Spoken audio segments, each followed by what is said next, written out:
Welcome back to another video on my channel. My name is XCman405 and today we are doing a bit of future roadmap planning for this world. Now, there's a few things I want and need in order to progress in the way that I want to. My end goal right now is to have so much netherite that I have no idea what to even do with it. Perhaps even enough to make a full netherite beacon. I've made my way over to a creative testing world that I have, and this is a little bit of a roadmap that I have made for myself to kind of showcase what I want. In order to achieve my end goal of having so much netherite that I don't know what to do with it, as well as possibly having a netherite beacon, there's a few steps that we have to do along the way. It all starts with a tree farm. But we can't start here. We have to work our way backwards to really give you the whole story. So in order for me, again, to have so much netherite, I don't know what to do with it. I need a base of operations because I can't really work in the nether without having somewhere to stage stuff. So once I have that, then I can start mining for the netherite.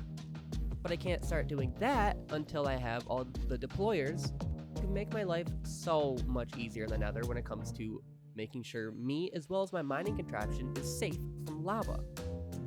But I can't do that until I have proper enchanting, because I need better tools. But I can't do that because I don't have the proper levels, so I need to make an XP farm. But in order for me to make an XP farm, I need to know where it's going to go, so I need to automate all of the blocks that I'm going to be needing, as well as all of the metals and shinies that I'm going to be needing. But I can't do that until I figure out what I actually need to automate, so I can trade with villagers. But I can't trade with villagers until I have a trading hall to put them in. But I can't make the trading hall to put the villagers in until I make my tree farm, because my tree farm is going to be a pretty big build, and I need to know exactly where it's going to go in order for me to know where everything else can go. The main reason that I want the villagers for trading is because they have a thing called an emerald storage upgrade, which increases the storage by 32 times the base value. Now, these are the best in the business when it comes to absolutely maxing out how many items you can store in one storage drawer. And that is my main storage system in my house. So I'm going to need a lot of these because I'm going to be running out of storage very quickly, and I don't want vaults laying all around.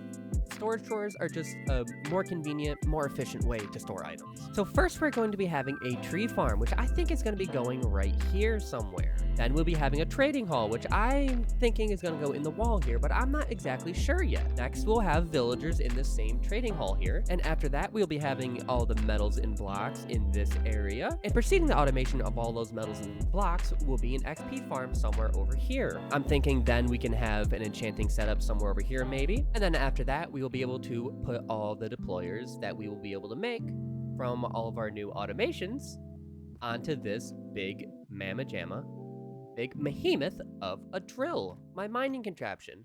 There's 512 drills on there now, so we're gonna need a lot of deployers.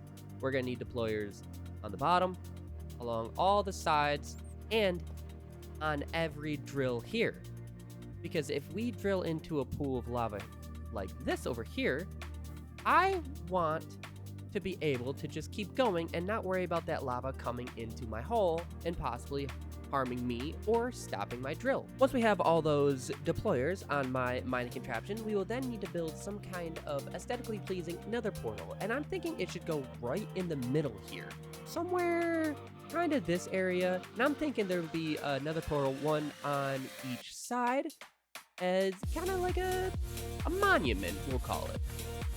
And then after that, we will be able to go into the nether and use our mining contraption to get all of the netherite, as well as build some kind of base of operations, something similar to this size maybe. I don't know how big it's going to be. Maybe it'll be massive. I don't know. Then we can do beacon stuff, once we get enough, of course. There's only one small problem. That's not in this episode. So what we're going to be doing today is we're actually going to be doing a little bit of base tidying up. We're going to get this building finished, get another level on this, And I don't know if we'll necessarily like put any more crops up here or not, but I think that's something we should do. We will get this side finished here, close back up, and then we will come over here. And there's a few things that we need to do over here. Like we need to put walls in. We need to finish building this over here. Just like that. And we also need to put up some kind of a starting wall here. Kind of a, we'll call it a reference point. We'll call it a reference point from this here to kind of figure out what we want to do with our building. Because I'm not necessarily sure I want this to come all the way out here and match with this one.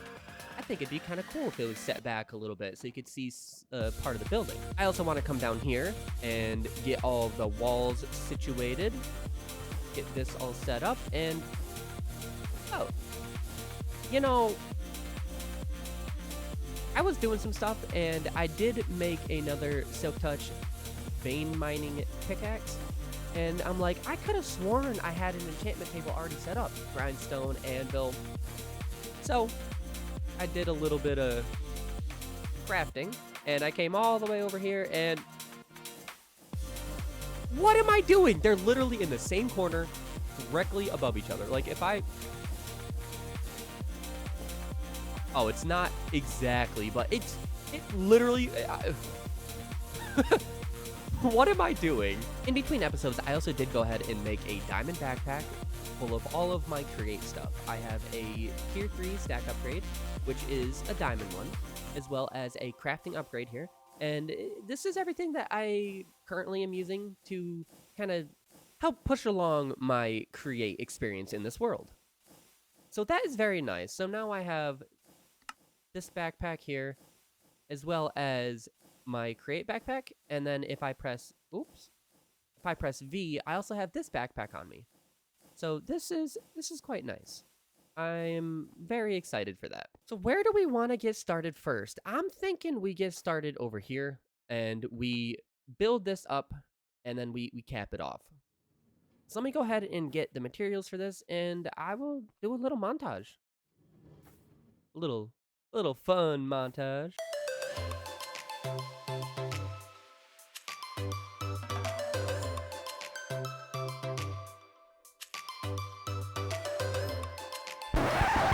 Turns out, if you don't talk, you don't have that much footage.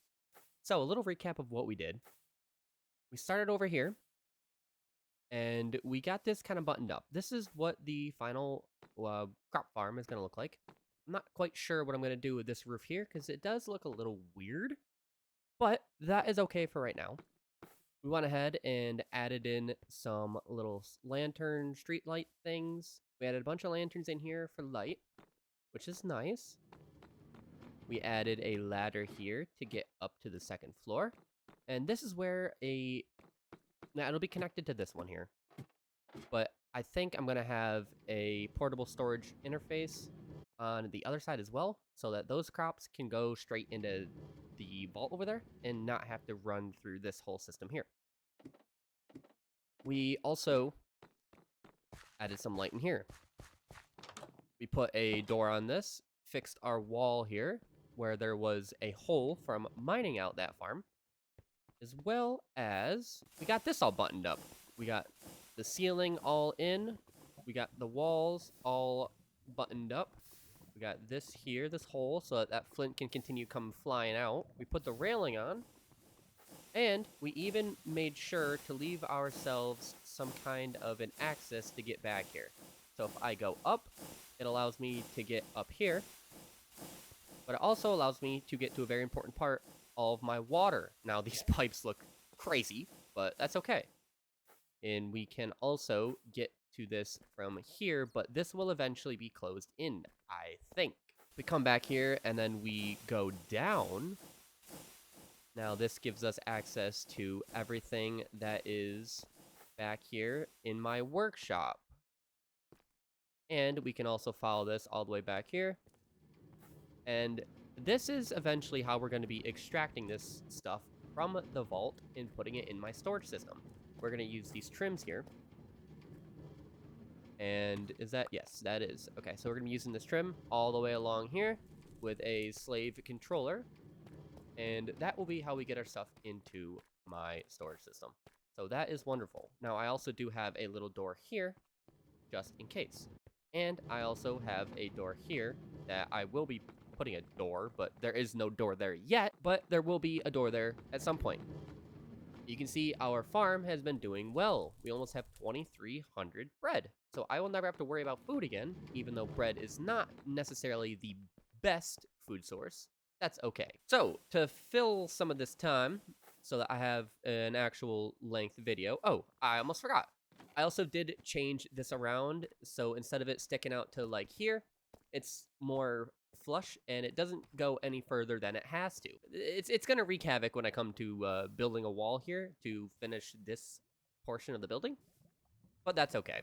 It just comes out of this wall onto this belt, the mechanical press right there, and then the weighted ejector going in here. The same system, just in a different orientation. I'm excited to get started on automation. So what we're going to do is we are going to automate some of the blocks and maybe some of the metals, the shinies, see what we can do there.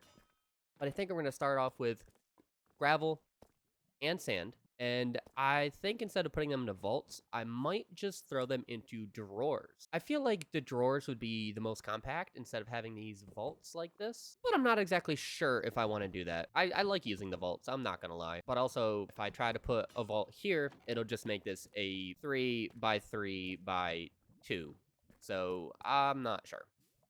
But what we're going to need to do is we're going to need to grab our shafts, we're going to need to grab our mechanical belts, and I think I'm going to start by putting probably a belt right here, and then that is going to run the whole length of this entire section here, so that then anytime I want, I can just drop like this, cobblestone down. And if I need to make this so that I have more cobblestone coming in at a time, I can just double up my farm up here, take the hoppers, do another row of 3 right like this, and then now I'll have twice as much production. But as of right now, I don't think I'm going to need to do that, which is awesome. There we go. Okay, so the max range is 20. So just put a wall up right there so it can't go anywhere. And just like that, with just the power of Encased Chain Drive, I got that to spin, and it is going in the right direction. Awesome.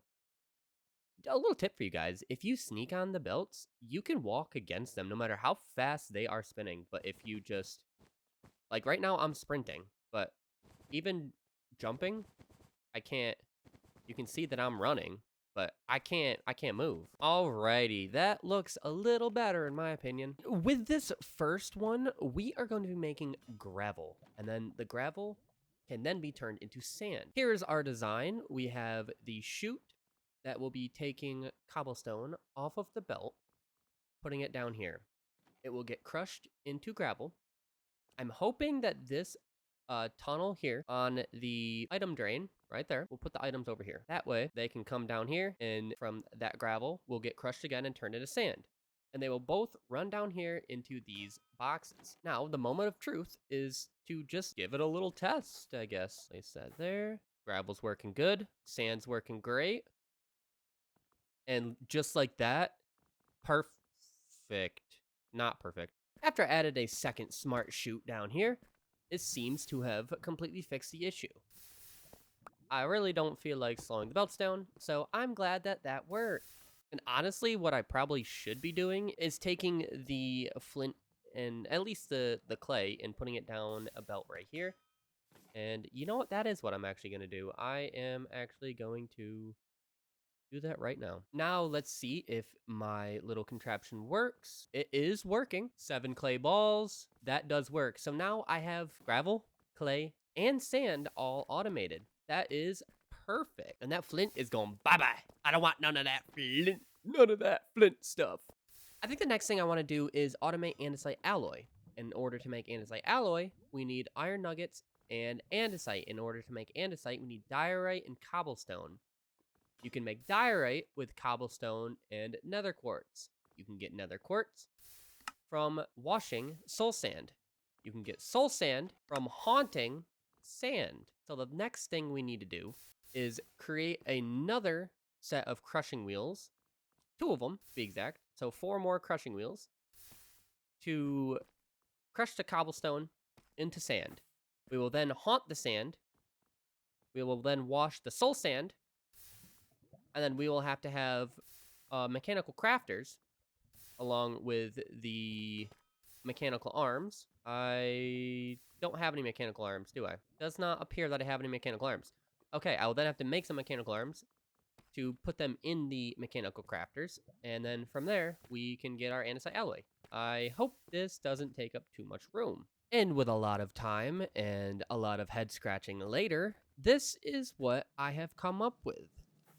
So just like this one, it's going to bring it down to the chutes. It's going to get crushed from the cobblestone and the gravel, from the gravel into the sand. The sand is then going to go into this item vault.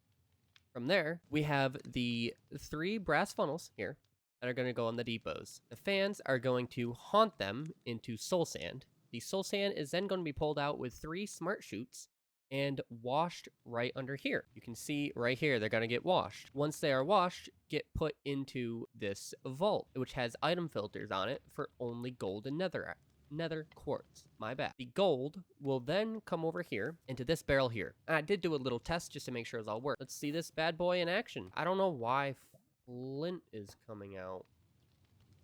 And clay. Oh, I did not think about that. I am just going to put smart chute here. Which do I have any more on me? I do not. Throw them in there. And let's give this another try. And sand. And I put 3 here because number 1, I needed to make it a 3x3 vault so that it was high enough for everything. But also, it just was way, way, way too slow without 3 there. We have 5 gold still, but 64 nether quartz. Okay, and why? Whoa, why is that not? Oh, I diddly done messed up. Okay, BRB. Alrighty, let's give this another try because it was quite simple, actually, what I needed to do. All I needed to do was just that. Let's see how it's working. We have 28 gold. Okay, so we're now making gold, which is great. And we have 654 nether quartz. Awesome. So this portion is working. With the quartz, what we need to do is we now need to take some of that cobblestone and mix it with the nether quartz to get diorite. And then that diorite can be mixed with cobblestone to get andesite. And then the andesite can be mixed with iron nuggets to get andesite alloy. So we are on the home stretch here. Alrighty. We officially are done. Now, I'm not going to bore you guys with all of the building of it because my brain is fried. And quite frankly, I cannot think about how to do this and speak at the same time. Currently going on a 6-hour, 37-minute recording. So please excuse that. But I will run you through it. So it looks like there's a lot going on. So what we have here, with a chute coming down, crushing wheel crushing the cobblestone into gravel, and then the gravel into sand. The sand is then being stored here, where it's then being haunted into soul sand. The soul sand is then being washed and put into this vault. The nether quartz is going into this vault, and the gold is going into this drawer. From there, we have a mechanical arm taking the quartz and putting it on the mechanical crafter. We then have a line of cobblestone coming all the way over here. We then have another mechanical arm here, taking the cobblestone off of this belt, this block right here, putting it into this mechanical crafter. From there, we have this mechanical arm taking it off of this block here, this cobblestone, putting it into this mechanical crafter. We have this mechanical arm picking up the diorite, putting it into this mechanical crafter. From there, andesite is being crafted. Then we have this mechanical arm picking up the andesite, putting it there. Then we have this mechanical arm picking up iron nuggets from a depot over here. We are getting the iron nuggets from this mechanical arm here, which this is my iron farm. So this is where all of my iron is. I have a depot here where the iron is being spewed out. The mechanical arm is picking up iron from this depot, putting it into the mechanical crafter, which is turning it into iron nuggets. The iron nuggets are then being spewed out onto this weighted ejector. The weighted ejector is then flying this all the way over here, and that's how we are getting the iron nuggets on this depot. You can see it's pretty quick, actually, and did this save me any time making this? I don't think I'm ever going to spend 6 hours and 40 minutes crafting andesite in my life, but it's cool. I did automate this, so awesome. Unfortunately, that is all the time we have for today. My mind is absolutely fried. There was a lot going on, a lot of thinking, and yeah, it's a lot. You can see everything. There's so much going on here. Literally, it's the most complex thing I've ever made. So, I guess good on me. But if you did like this content, did like this video, please like, comment, subscribe. Let me know what you thought down in the comments below. And I'll be making more videos like this. Thanks, guys. Peace.